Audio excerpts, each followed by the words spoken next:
നാട്ടില് രണ്ട് കാക്കുമാര് ഹാജിമാര് തമ്മിൽ സംസാരിക്കുമ്പോ അവര് പറയും വാപ്പു മൂസാജിയെ സംസാരിക്കും.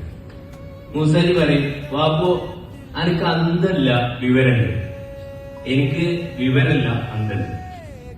ഈ അന്തവും വിവരവും തമ്മിൽ ഒരുപാട് വ്യത്യാസമുണ്ട്. അന്തത്തെ നമ്മള് ഇന്റലിജൻസ് എന്ന് പറയാം, ബുദ്ധി എന്ന് പറയാം.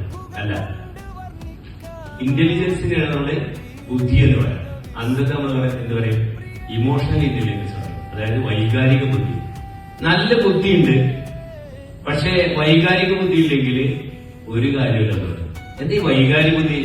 നമ്മൾ നാടൻ ഭാഷയിൽ പറഞ്ഞു കഴിഞ്ഞാൽ ഇന്നവരോട് ഇന്നപ്പോ ഇന്നത് ഇന്ന സമയത്ത് പറയാനുള്ള കഴിവിനെയാണ് പഴയ ആൾക്കാര് അല്ലെ മോലി സർ, അതിനെയാണ് നമ്മൾ ഈ അന്തം എന്ന് പറയാം. ഇതിനെയാണ് ഇംഗ്ലീഷിൽ ഇമോഷണൽ ഇന്റലിജൻസ് എന്ന് പറയാം. Common sense is the most uncommon thing in the world. ലോകത്ത് നിന്ന് ഏറ്റവും കൂടുതൽ കാണാൻ പറ്റാത്ത ഒരു സാധനമാണ് സാമാന്യബോധം. ഈ സാമാന്യബോധം നഷ്ടപ്പെട്ടിട്ട് നിങ്ങൾക്ക് എന്ത് പരിപാടി ഉണ്ടായാലും എന്ത് കഴിവുണ്ടായാലും നമുക്ക് ലൈഫിൽ അത് സക്സസിലേക്ക് നമ്മളെ കൊണ്ടുപോകാൻ പറ്റില്ല. അപ്പോ സക്സസിലേക്ക് കൊണ്ടുപോകാൻ ഇമോഷണൽ ഇന്റലിജൻസിനെ ഒന്നുകൂടി ബൂസ്റ്റ് ചെയ്യാൻ എന്ത് ചെയ്യണം? ചില techniques, these are the Japanese techniques. വാ എന്ന് പറയും, നിങ്ങൾ ചിലരൊക്കെ കേട്ടിട്ടുണ്ടാവും.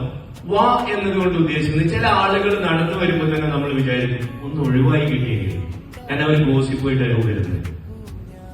മറ്റുള്ളവരെ കുറ്റപ്പെടുത്തുകയും ഇകഴ്ത്തുകയും ഗോസിപ്പ് എന്തെങ്കിലുമൊക്കെ കുറ്റം പറയുകയും ചെയ്യുന്ന ആളുകളെ സ്വാഭാവികമായി നമ്മൾ ഒഴിവാക്കാൻ ശ്രമിക്കും.